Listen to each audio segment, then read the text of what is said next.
All right, well, Mac's house again for our second little session here in Bozeman, Montana. And what I'm going to be talking about tonight on this, and have you ever seen a better freehand circle in all your life than that? Was freehand, took a big old play. But is the power of no.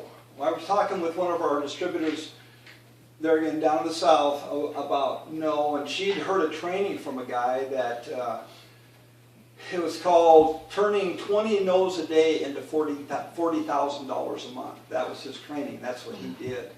He was in very desperate straits at a certain point in his life, and he just went crazy with his presentation with this company. And he literally, his determination was that he was going to get 40 no's a day, whatever that took. That's a pretty serious effort. But I still say, honestly, you could probably, if you put your mind to it, you could probably go out and get 20 no's in about an hour. Right, Christian?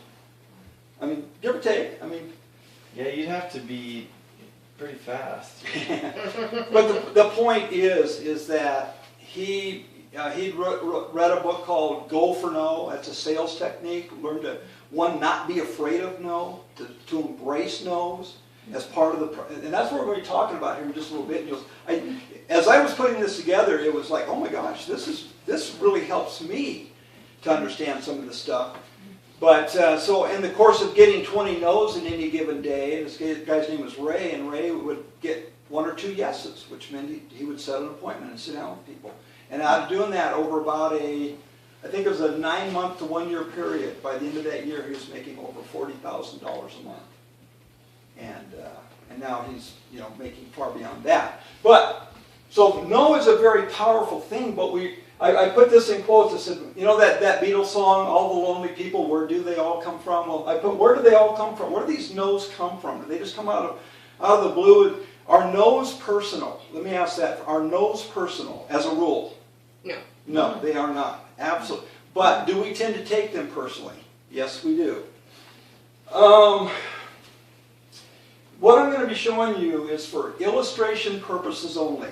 I'm going to show you, I'm going to act as if I knew all of these facts and figures to be 100% accurate. I do not. This is strictly for illustration.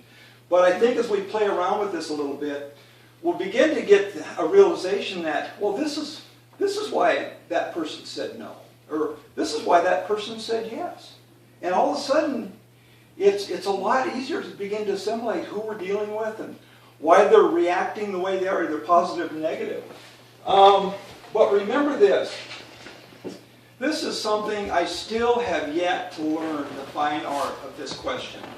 And this question is, whenever you're talking to anybody, no matter how adamant their no might be, the question is, who do you know? But who do you know? I realize that you may not be interested. But and if you're coming to somebody with sincerity of heart, which we can always do with Relive, we're not salesmen, we're not smoke and mirror guys, we're not trying to bamboozle anybody. So we can, with a very clear heart and conscience, say, you know what? Who do you know that might need these products? Who do you know that might need this business opportunity? And so this is important. So whether we're getting no's or not getting no's, that's what can turn a very adamant no into a phenomenal yes. Gina, you look like you're going to go blind right there. It's actually coming right I know. across, so I'm doing okay. Okay. Really. Well, yeah, thank you though. It's coming through that door. But anyway, all right. So here's the point of this little graph that we're doing. Okay, is I've got this pink line across here, and on the north side of that pink line, I'm going to say that these are people that are bent towards or open towards alternative nutritional therapies, okay? Mm-hmm. And the people that are south of this equator are people that are bent more towards the Western medical model. Okay, so they're more, well, if they get sick, they're not going to go to their local naturopath, they're going to go to their doctor. And some people, and so I've also got these categorized in that with the alternative, they're either open. So some people they don't know. Yeah, I'm open. If you got something, sure, why not? Or they're only. They would only, and that's Wendy and I kind of call it that's all we know, and that's all. We're not going to expose ourselves to a lot of the Western medical. In our mind, it's dangerous. But that's just us. A lot of people aren't wired that way. But so you're going to find people that's all they'll do is alternative. They get cancer, they're going to go alternative. You understand what I'm saying? Okay. But there's also people that will only do Western. Some are open to Western medical, and that's usually the way they end up going. Some will only do it, and some of them, they've heard enough stories about, the side effects and the death rate and all the lawsuits, and so they're not sure. They have a suspicion that this is the place to be, but they just don't know. So does that make sense? Mm-hmm. So we're starting to create some demographics, okay? We're starting to create some demographics of people and why they would gravitate towards something like Relive, or why they'd be a little standoffish about it, okay? And now we also have our east-west, or west-east demographic. And what is that? It's people that are only traditional when it comes to income streams. And that's 40 hours a week till the day I die. That's their bent. My pappy told me if I wanted if I wanted financial security, then I go out and get a good education, I get myself a good job, and that's what I'm going to do, and I'm going to work till the day I retire. And there's people that most people are, in some way wired that way, okay? I call it the third shift mentality. The third shift mentality, that's exactly the right. 100-man story, Christian. So, there again, we have the same little, and none of these are just stuff I made up, but it's helped me to get my head around. So some people are open that there might be other ways to do it, but they just don't know. So their leaning is to be, even though they're only making $10 an hour, that's their comfort zone, that's what they're going to do. Some people, that's all they will do till the day they die. That's all and some people just aren't sure. They just don't know. Maybe there is another way. I don't know. I've never seen it, so I've never heard anybody make any money in anything alternative, so I don't know. Then the east side of this is people that are bent towards alternative streams of income. These are people tend to be very entrepreneurial, and they're open. You're going to find people that are open. You're going to find people that only. There again, that would probably describe Wendy and I. Wendy and I are pretty much ruined for a day job. We're just ruined. I mean, we know out of the last 16, 17 years, 14 of those years, the only income we've had has been alternative network marketing income. That's it. That's all we've had. So we're pretty much unhireable. We're very much unhireable. And then there's people that just aren't sure. They met a few people that made money, and whether it be network marketing or so. So like I say, so are you with me so far? Do you understand what I'm saying? That we've got alternative versus traditional when it comes to health therapies. We got alternative plus versus traditional when it comes to income streams. So let's look at some of these little pie-shaped wedges we have here. I'm just going to pick them at random because I didn't memorize this. I just wrote them in there. So let's look at this one. We got an A3. They're alternative in their health approach, but they're really not sure. They just kind of think that might be the way. And then they're a C2. So what do we have? But they're traditional only when it comes to income streams. So they might go, well, I wouldn't mind trying your product, but I sure don't want to talk to you about that business of yours.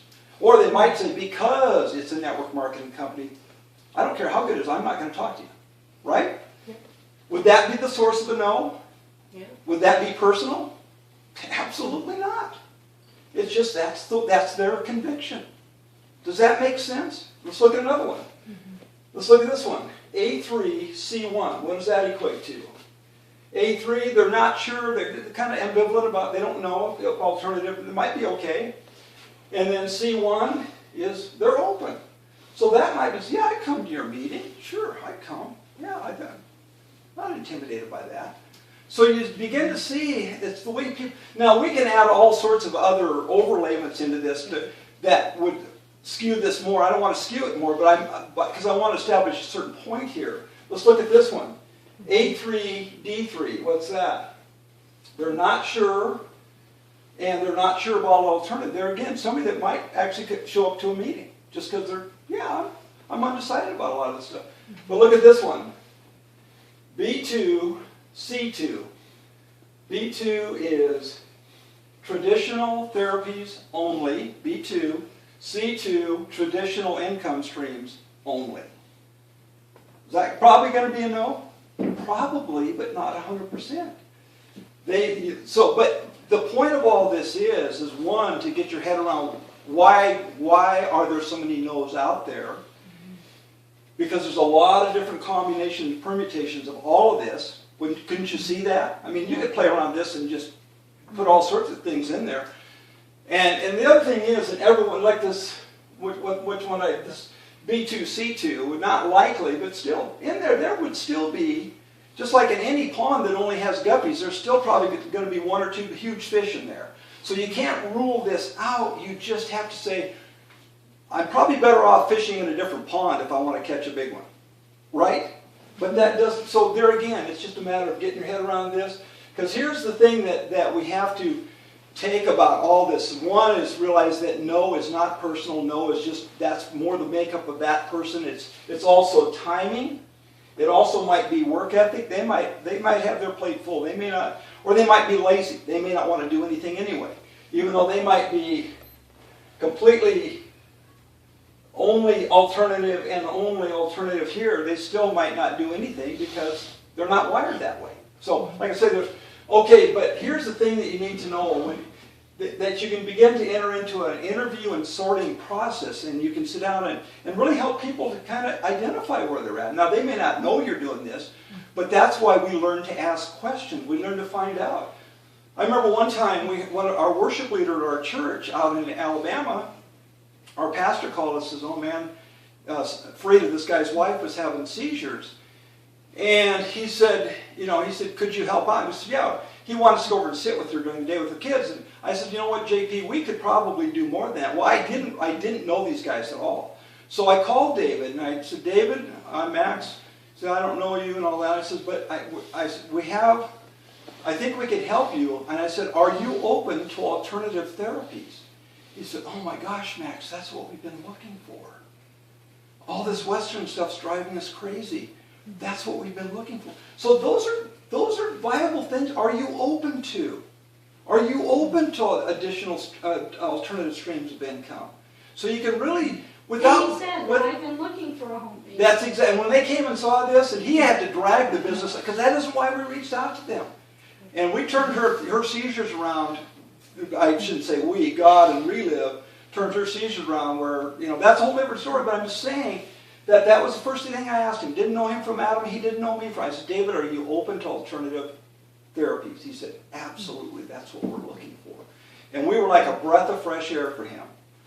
And so anyway, so you can begin to really, begin to help put people in these little categories for your own benefit, and maybe for theirs, I don't know. But because here's the thing in what we do is, and it's going to really come out in the next little training I'm going to do, but we're going to talk about that we go to work for people, that we don't have people go to work for us. If you're going to help somebody to get time and financially free, that's an investment on your part to go to work for them. And so that's where you have to say, do I really want to work for that person? I mean, that's a fair question. Do I really want to work for that person? Because it's not necessarily with, it's for a season, for sure. I know Marcella, she went to work for us, and I praise the Lord she did, because we had our own baggage that she had to wade through, but she went to work for us in a big way. So here's a little saying: people don't know blank, blank, blank. What people don't know. There you go. People don't know what people don't know. And that's why somebody would fit into this B2C2. This is my opinion. They just don't know what they don't know. They don't know that there's incredible alternative there. They don't know that there's incredible ways to make money that don't include a 9-to-5 job. They just don't know what they don't know. That's what I always say. People say I'm not interested. How can you be not interested when you haven't even seen what it's Well, about? they don't know what they don't know. And some people don't want to know what they don't know. So, and here's the last thing, and I'm at the end of my little thing here, but this is a little graph that I'm going to introduce on the next little training. And this was out of this book I've been telling you about. And when I saw that graph, I thought, you have got to be kidding me.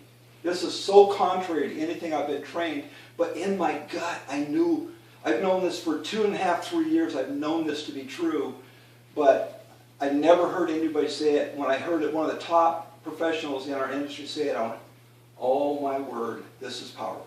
So with that, we're going to shut off the recording and flip to what we call our first napkin presentation.